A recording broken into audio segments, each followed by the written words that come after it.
So for today's video mga kalakbay, tayo ay magpapagrapin coating sa ating motor na ZX4RR dito sa may Detail Moto, malapit sa halos ano na rin na kalapit niya is Alabang and Las Piñas.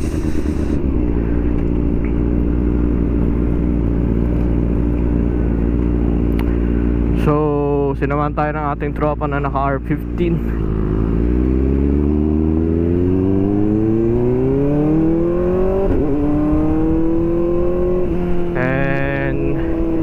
Bago nga pala, binabati ko kayo ng New Year. Happy New Year sa inyo mga kalakbay. And ingat sa pagpaputok.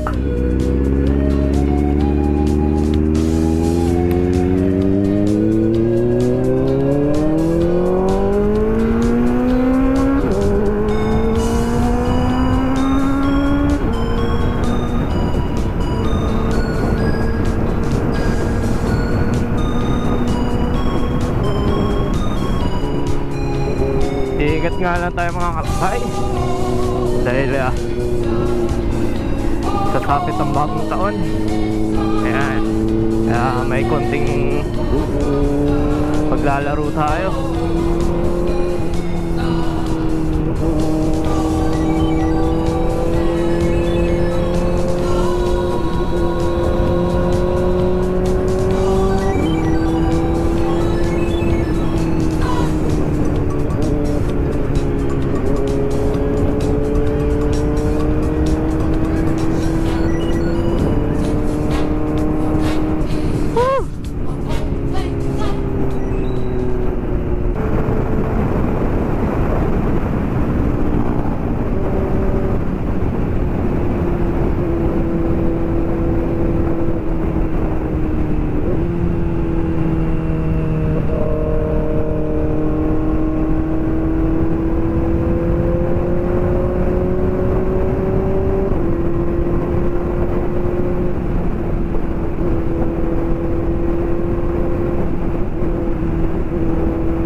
Sarap no?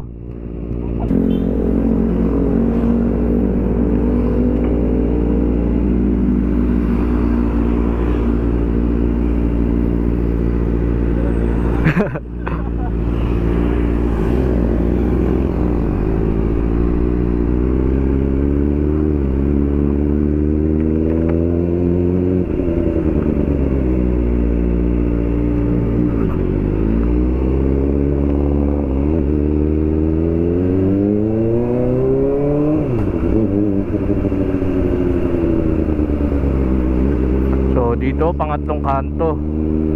O, dito na tayo.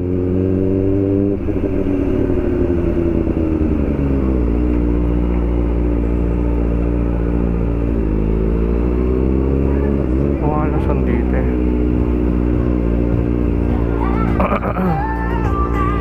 Ito ata. So bago nila simulan yung pag-motor wash, chine-check nila yung condition ng paint para alam nila yung dapat gawin. So dito mga kalakbay, yung first procedure nila after palamigin yung motor, sisimulan nila mag-motor wash gamit yung kanilang pressure washer para matanggal yung mga dirt na nakaano sa motor, nakakapit. Ayan. Matapos nila gumamit ng pressure washer, isasabunan nila ito ng maigi para matanggal yung mga natitirang dumi sa motor. At bawat kasulok-sulukan ng motor ay nililinis nila ng gusto. So, pati mga mugs ng motor para matanggal yung mga natitirang dumi sa motor. So ayan, binabaluan na ang ating motor.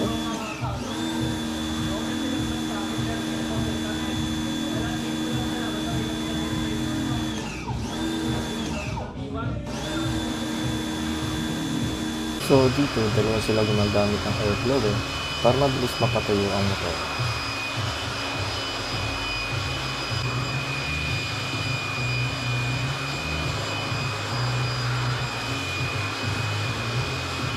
Pagkatapos mapatuyo ang motor, sisimulan nilang mag-buff para kumintab at magmukhang bago at maalis ang mga swirl marks, light scratches, mark ng acid drain if meron.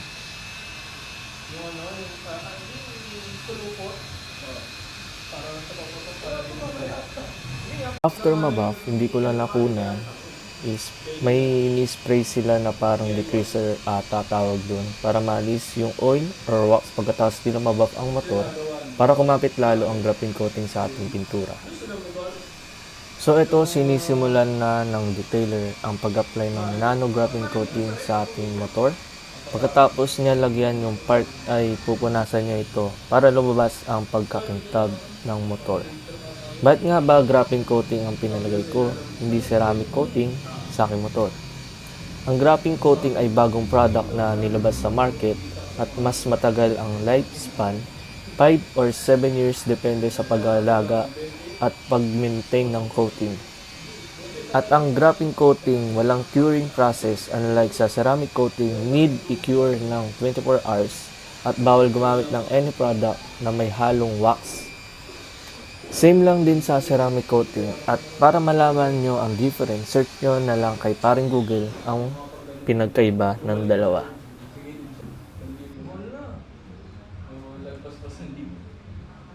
So nakikita nyo sa video is short lang pero yung buong process niyan is tumatagal ng 2 to 3 hours. Depende pa yan kung maraming customer.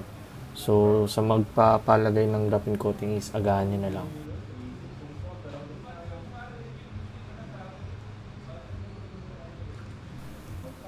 At ang sabi is, bawal gumamit ng shampoo for 1 week. And sa graphene coating is, hindi na kailangan yung pH neutral. Unlike sa ceramic is, need mo gumamit ng shampoo na may pH neutral.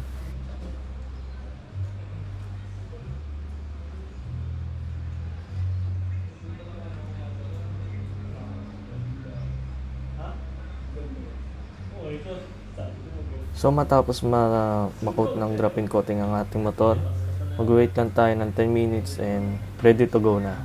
So dito nidipit namin ang motor, kinukunan ng voltage yung ating motor. Mas makikita niyo mamaya. So tapos na tayo magpa-graphene coating. So makikita nyo ang montage ng gawa ng detail motor.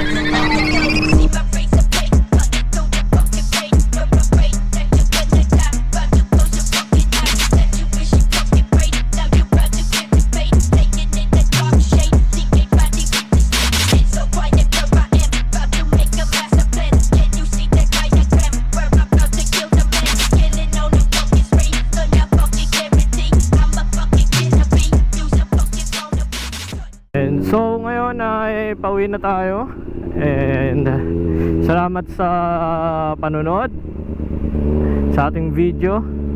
And ayun, ang graphene coating para sa detail motor is 2.5 pero PM nyo na sila, may iba pang silang pang package doon.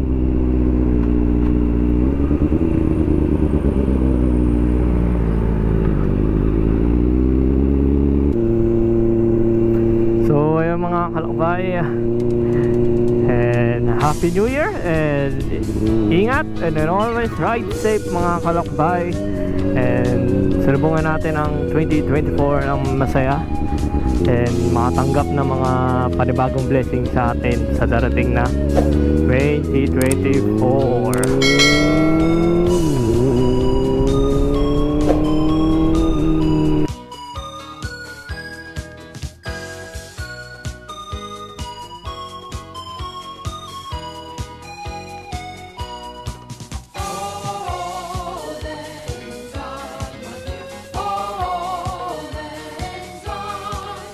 We'll take the fall from kindness. Oh, then